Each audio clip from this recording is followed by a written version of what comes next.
Dear viewers, नमस्कार। Current event in 2 minutes के नए एपिसोड में आपका स्वागत है।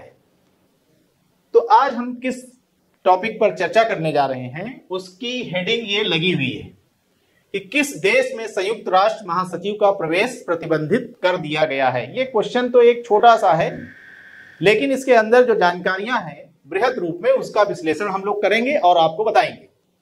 ये तो उसी प्रकार का सवाल हो गया कि क्या भारत में अगर किसी प्रदेश का मुख्यमंत्री कहे कि प्रधानमंत्री का प्रवेश प्रतिबंधित है हमारे राज्य में, तो क्या ऐसा हो सकता है?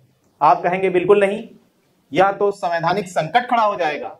तो इसी तरह से संयुक्त राष्ट्र महासचिव एक वैश्विक संस्था के महासचिव हैं, पूरे दुनिया की व्यवस्था को देखना उनका काम है।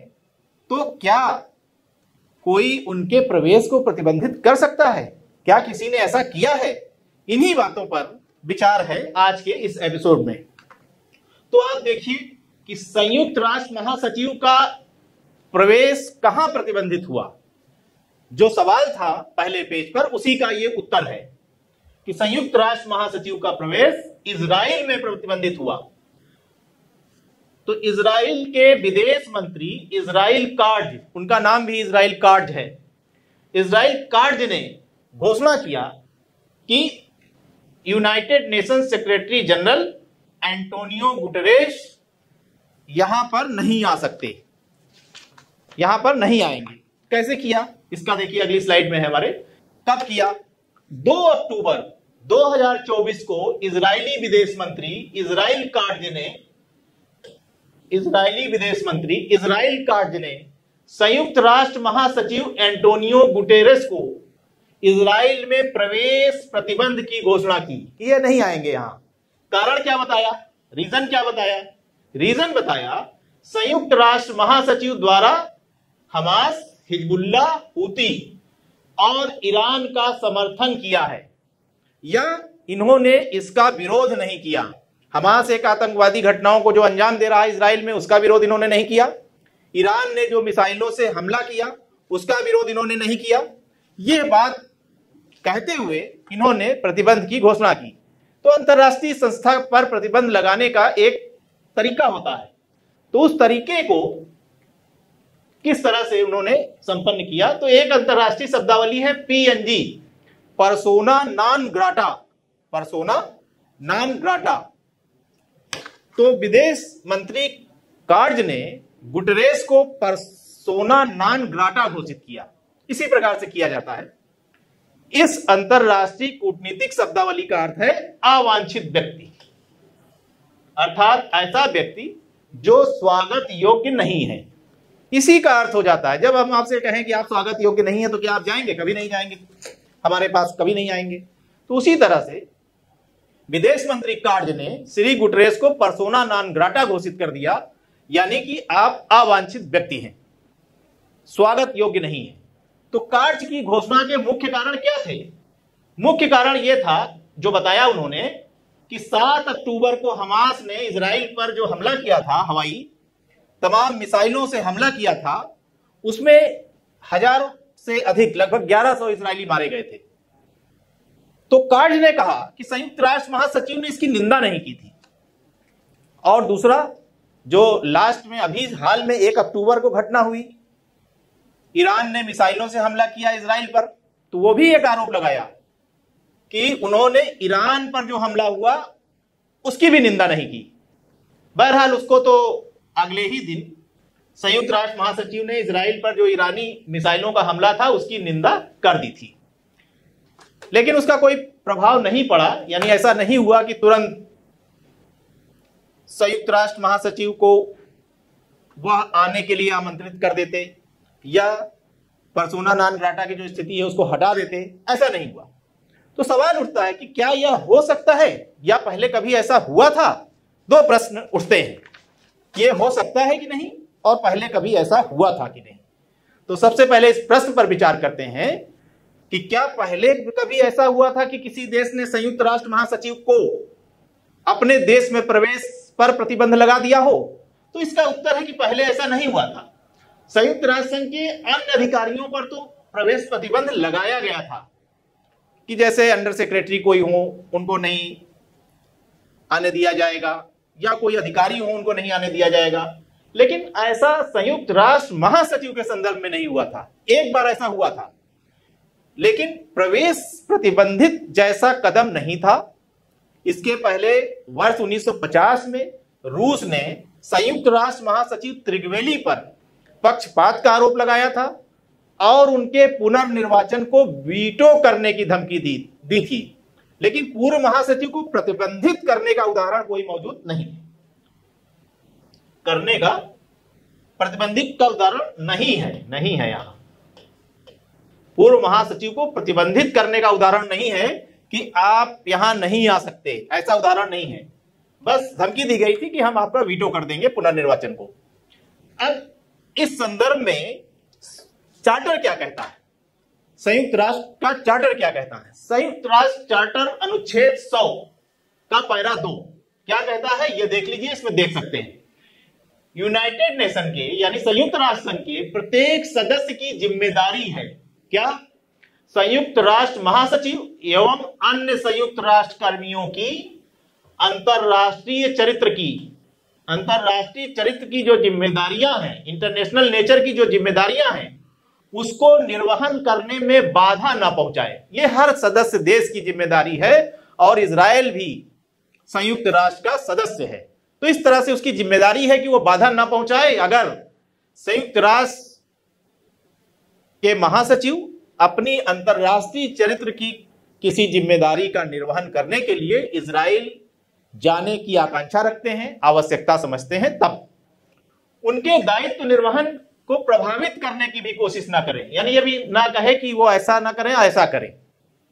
तो इस तरह का संयुक्त राष्ट्र चार्टर में व्यवस्था है, यानी कि व्यवस्था तो पर्याप्त है, लेकिन इजराइल ने इस बात को माना नहीं, इस बात को किया नहीं। पहले भी कर्मियों के संदर्भ में तो और देश कर ही चुके हैं कि ये कर्मचारी नहीं आएंगे, ये अधिकारी हमारे यहां नहीं आएंगे। उसका कारण होता है उनके अपने देश में कुछ इस तरह का उनका वक्तव्य रहा हो, कोई उनका ऐसा कृत्य रहा हो। जैसे कुर्द वाल्डहाइम को जब नाजियों से के विरोध का बात उन्होंने किया था, तो उसमें उसकी वजह से नाजियों के समर्थन की बात जब उन्होंने की थी कुर्द वाल्डहाइम ने, तो अमेरिका ने उन पर प्रतिबंध लगाया था। लेकिन वो पूर्व महासचिव थे। अब दूसरी बात कि संयुक्त राष्ट्र सुरक्षा परिषद ने इस संबंध में कोई कदम क्या उठाया, क्या कोई बात ऐसी की जिससे संयुक्त राष्ट्र महासचिव को समर्थन प्राप्त हुआ हो? तो ऐसा हुआ, प्रतिबंध लगाने के अगले ही दिन यानी 3 अक्टूबर 2024 को 15 सदस्यीय संयुक्त राष्ट्र सुरक्षा परिषद ने बयान जारी करके महासचिव एंटोनियो गुटेरेस के प्रति पूर्ण समर्थन व्यक्त किया। बयान के अनुसार किसी भी देश के संयुक्त राष्ट्र महासचिव या संयुक्त राष्ट्र के साथ ना संलग्न होने का कोई भी निर्णय प्रतिकूल है, यानी कोई देश ये नहीं कह सकता कि हम संयुक्त राष्ट्र महासचिव के साथ संलग्न नहीं रहेंगे, उनको अपने देश में नहीं आने देंगे, या किसी अन्य कर्मियों को भी आने से रोक देंगे। और विशेष रूप से कहा गया कि मध्य पूर्व में बढ़ते तनाव के संदर्भ में ऐसा इसलिए कहना पड़ा कि यह 15 सदस्यीय संयुक्त राष्ट्र सुरक्षा परिषद बयान में इजराइल का नाम नहीं लेना चाहता था, तो उसने बयान में इजराइल का नाम नहीं लिया। बयान में इजराइल का नाम उसने नहीं लिया, बयान में इजराइल का नाम, और सिर्फ ये कहा कि मध्य पूर्व के संदर्भ में, मध्य पूर्व में बढ़ते तनाव के संदर्भ में आप किसी भी संयुक्त राष्ट्र महासचिव को या संयुक्त राष्ट्र के अन्य किसी कर्मी के साथ या संयुक्त राष्ट्र के साथ ना संलग्न होने की घोषणा नहीं कर सकते, ये बात उन्होंने कहा। भारत का भी एक पक्ष आया। भारत के विदेश मंत्रालय ने भी बिना इजराइल का नाम लेते हुए कहा कि श्री गुटेरेस महासचिव हमारे लिए ही हैं। भारत ने एक पक्ष रखा अपना कि हमारे लिए ही वो काम कर रहे हैं, कोई अपना निजी काम नहीं कर रहे हैं, इसलिए कोई तीसरा पक्ष उनके बारे में क्या कहता है यह हमारी टिप्पणी का विषय नहीं है। यानी उन्होंने टिप्पणी करने से एक तरह से इनकार कर दिया, और इसका सीधा मतलब है, यह कूटनीतिक बात है कि हम टिप्पणी क्यों करें, महासचिव हैं हमारे लिए ठीक है, हमारे लिए काम कर रहे हैं। तो हम इजराइल का ना तो विरोध करेंगे और ना तो समर्थन करेंगे। उसी नीति पर भारत ने चलते हुए अपना ये पक्ष रख दिया। और इसी तरह से एक और जानकारी है, एक इसके साथ की अगली जानकारी है वो हम आपको देना चाहते हैं, उसके बाद ये वीडियो छोटा सा है, समाप्त हो जाएगा। UNRWA, ये भी जान लीजिए कि ये क्या है। इसका पूर्ण नाम है United Nations relief and work agency. 8 दिसंबर 1949 को इसका गठन हुआ था। 1 मई 1950 से इसने कार्य संचालन किया था। और इसका उद्देश्य क्या था? इसका उद्देश्य था फिलिस्तीनी शरणार्थियों को राहत सहायता पहुंचाना। आज हम इसकी बात क्यों कर रहे हैं, क्यों हम आपसे कह रहे हैं कि यह भी जानिए? इस वजह से कि ये चर्चा में आ गया। इसी संदर्भ में चर्चा में इसलिए आया कि इजराइल ने फिलिस्तीनियों को राहत पहुंचाने वाली इस संस्था पर प्रतिबंध लगाने के लिए एक कानून लाने का फैसला किया कि इस पर प्रतिबंध हम लगा देंगे कि फिलिस्तीनियों को राहत यह संस्था नहीं पहुंचा पाएगी।